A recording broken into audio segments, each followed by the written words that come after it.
So, can we pull up the...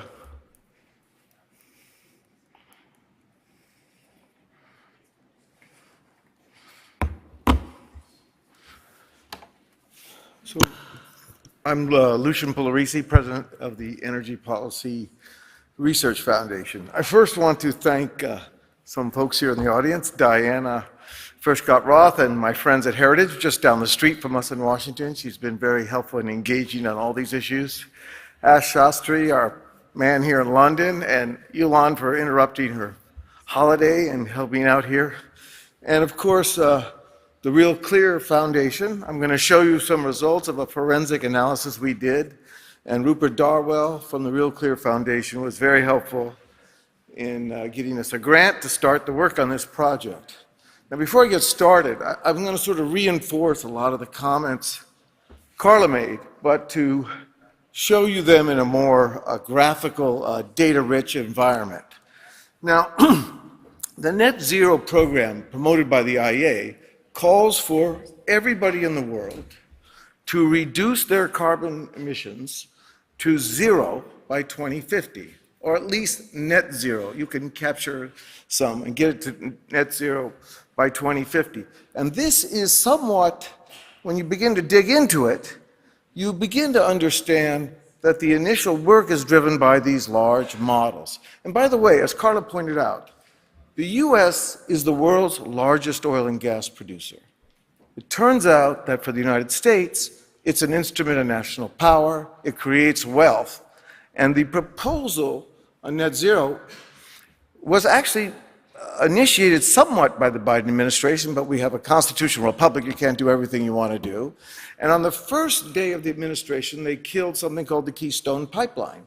The Keystone Pipeline brought crude oil from the northern provinces of Canada and Alberta all the way to the Gulf Coast, where it could be processed by refineries who had technology that was well matched to this crude. Now, you might think the Keystone Pipeline was just stopping these Canadians from producing so much oil. But in fact, North America is part of a massive complex that solves transportation, processing, and production decisions at the least cost. In other words, it's an instrument of wealth creation, instrument of energy security. And so when the administration did that, they disrupted the efficiency of this North American platform. It didn't kill it. We're a very flexible system, but it showed you where the administration was going. Now, this first chart is very important because it shows you what the base case, in other words, before you start to work on net zero, you want to have a handle, okay, what would the world look like in the absence of net zero? And what I really want you to draw from this is not that we know where we are in terms of what the base case is. We have enormous uncertainty, and you can see this, right, between the estimates by our colleagues in Japan at the Institute for Energy Economics Japan, or OPEC, or ExxonMobil. In fact, we tested this model with a very simple 4 or 5 variable model, and we found out that if you didn't do anything, the world would continue to expand and use a great deal of energy, not as much as some people thought, but not as little as many other modelers thought. And when you get into the models, you see right away that these models are highly imperfect, they don't get the results the modelers want, and they're always tinkering with them. So the thing you want to take away from this is there's enormous uncertainty about the future. And government policies, which think they know what the future looks like, are going to give you a lot of problems, because what you want are strategies which are robust against this uncertainty. You do not know exactly how the future is going to play out. In fact, I was thinking about how I could tell this story in terms of the Congress, particularly for the parliamentarians. You know, what happens if you're a committee staffer on Capitol Hill, somebody's put a bill on the floor. The committee you're working for might not even know about it, and someone probably not quite as astute as Robert Pittenger would come up to you as a committee staffer and say, you know, this bill is coming on the floor in an hour. Tell me in the next 10 minutes whether I should vote for it or not. And that's what I'm going to do right now. First thing is, if you want to think about the future, this shows you what happened at the Energy Information Administration. Every year they made a forecast on how much oil and gas China would use in 2015. Okay? And you see that every year they consistently missed. Right? So that they underestimated how much energy China would use. And they kept working at it. And by the way, EIA, Energy Information Agency, it's not trying to cook the data. It's very transparent. It just shows you it's very difficult to know what the future is going to give you. The other question is, we've tried this before. This shows you all the various proposals we've had over the years, going back to the Carter administration, right? So we had very ambitious goals on wind and solar.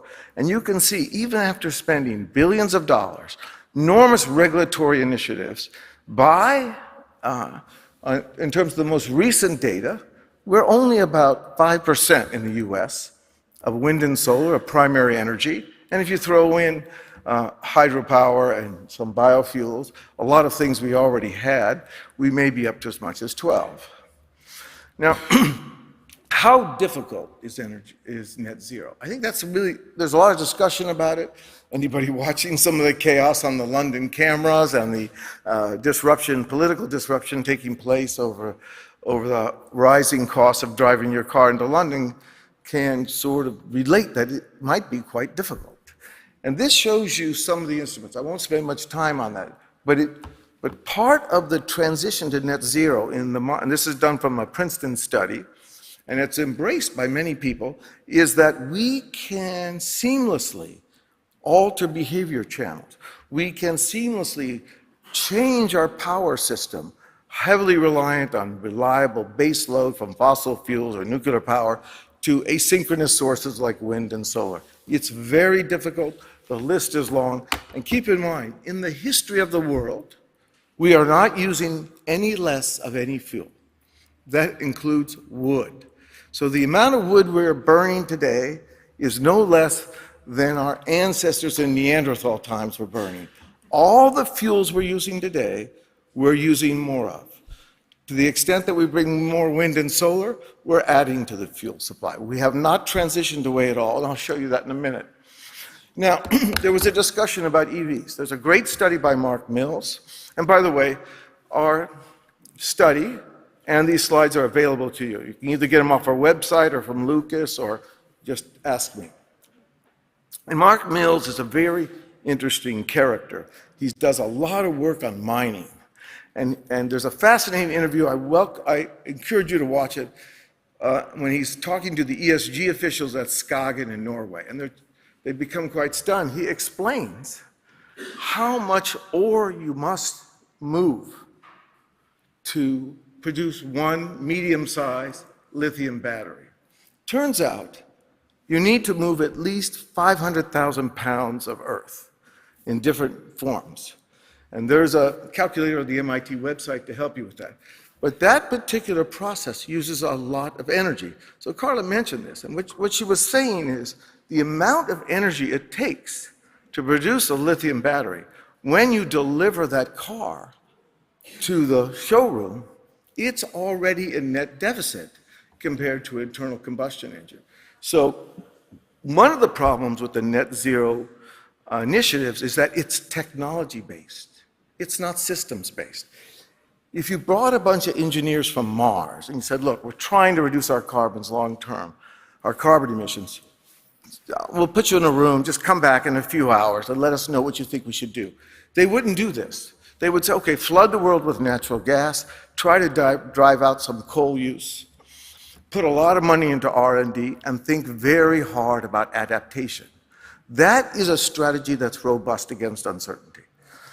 So putting aside how real the climate crisis is, there is a strategy to deal with the uncertainty. That is not what we're doing. We want to commit everyone to a very hard and fast, technology-driven solution. And we have plenty of experience in the US that this doesn't work out too well.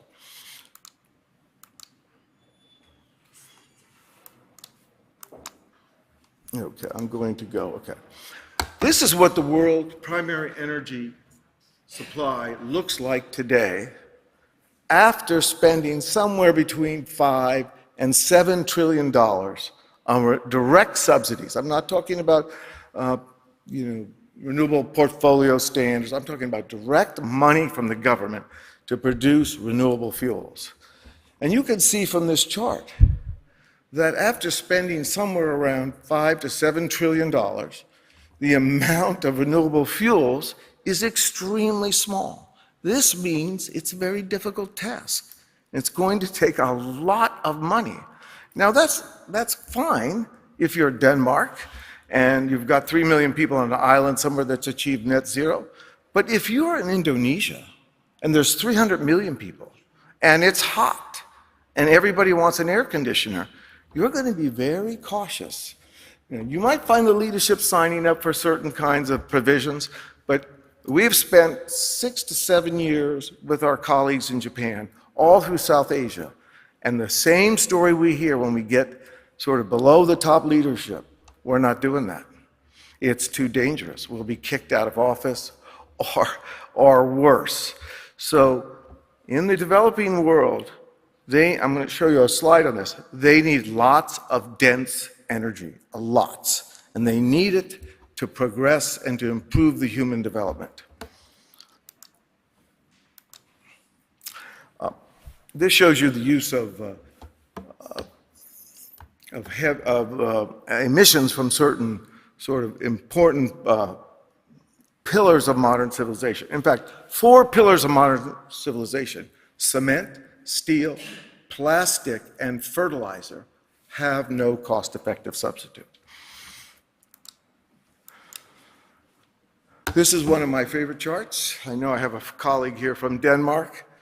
If you go to power systems around the world and say, okay, what is the relationship between cost and the volume of intermittent power sources?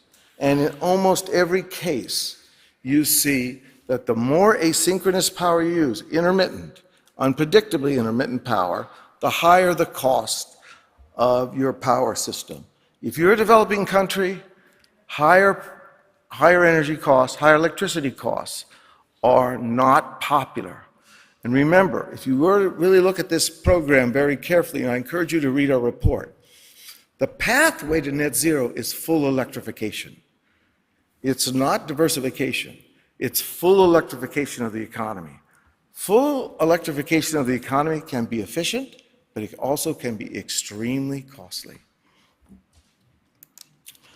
I'm going to stop probably at this slide, given I see that my time is working out. This is something called the Human Development Index. And where you want to be is on this red line. You want to get up to the point where you as a country are prosperous enough to live a comfortable life. All of the countries in the far left-hand corner, right, have relatively small use of energy per capita.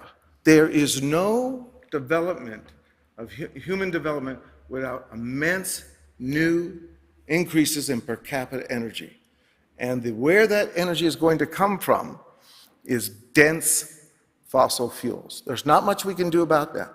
So what I'm arguing here is not that reducing carbon emissions may have some beneficial effect.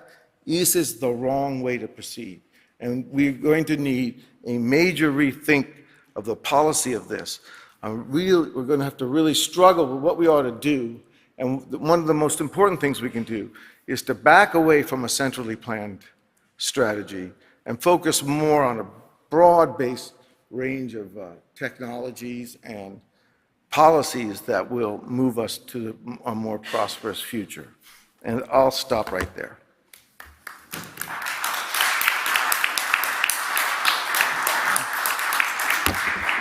But by the way, just before I leave, I just want to leave one last comment with you.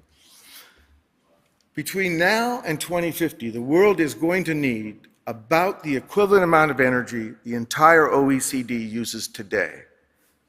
And in the absence of large volumes of new supply of energy, we're not going to, these countries are not going to prosper. And the one thing to keep in mind, even if the entire OECD were to go to net zero, in the absence of a massive transformation in the developed world, the total emissions would only be down slightly from where they are today, and maybe around 20–25% in the base case scenario in 2050. And I'll leave it there. Thank you.